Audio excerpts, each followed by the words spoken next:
Welcome to this unit on relationship skills through sport, where the training is integrated in day-to-day life as something healthy and a common family activity. The training ensures transgenerational exchange with focus on sport and physical activities, overcomes gender stereotypes, and reinforces overall the long-term perception that sports are for everybody irrespective of age, gender, or family role. Team sports are widely and intuitively recognized as having a positive influence on building trust and relationship skills among the teammates. These benefits are, however, often learned implicitly, meaning that participants may learn them, but without intentionality. While there is explicit instruction regarding sport-based physical skills, there may be no such corresponding explicit teaching on how to focus or create a relationally positive environment. Besides this, the teamwork beneficial impact in building strong and healthier relationships may be less significant if the access to the sports and teams themselves is restricted to determined social categories and backgrounds, hence lowering the probabilistic margins of having a positive effect not only within the group practicing sports but on the wider social body.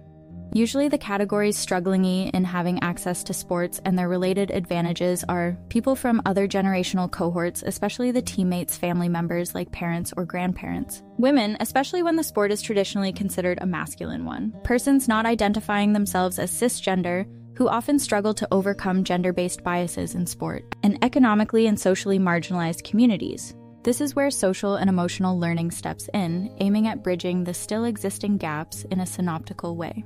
Coaching by using SEL in a structured way, including internal facilitation from an adult educational point of view and addressing the role of transgenerational communication among the sport practitioners, provides a basis to make sport activities involve all the members of a family and relativizes the gender biases usually found at family and community level. Some of the approaches characterizing the SEL framework in sport are 1. Promoting a positive team climate and essential benefits.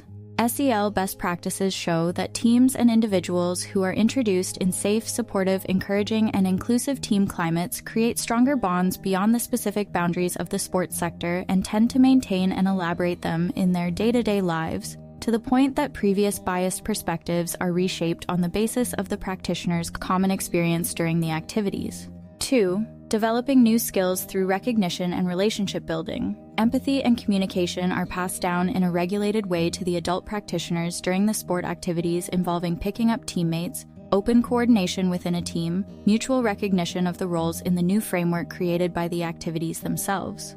Feedback sessions after the exercises are essential in order for all the participants to identify the new skills used and assess if they can be used too in their families, communities, or other environments with a specific focus on gender roles within them.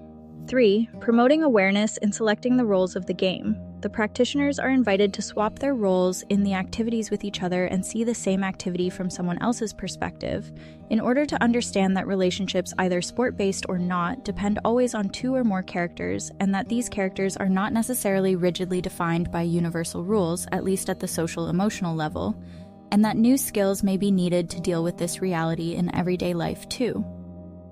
4. Focus groups beyond the sport activity feedback. The trainer, the facilitator, and the practitioners attend sessions in which they discuss about the roles they had and the relations among them and correlate them to non-sport contexts with priority to family and gender-based relationships, or conflicts if it's the case. The discussions have to address both the possibility to build open and healthier relationships with other persons from their own social background or someone else's background, based on the experience they had with SEL through sport and the need to replicate the sport activities themselves autonomously in order for the benefits to be sustainable in time. Summarizing, the specific outcomes of this module will be 1.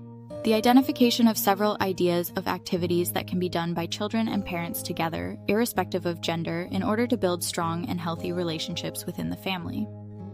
2. Improving communication between all genders and ages and between family members and learning to communicate and work towards a common goal. 3. For parents, the first-hand experience of the physical and emotional benefits of sport and the creation of an action plan to integrate sport and relationship skills into their family life. And 4. Reflecting and deconstructing gender stereotypes that sports and physical activities are mostly for boys. Enjoy your training experience and remember that every relationship is a world and that we can create a better world together.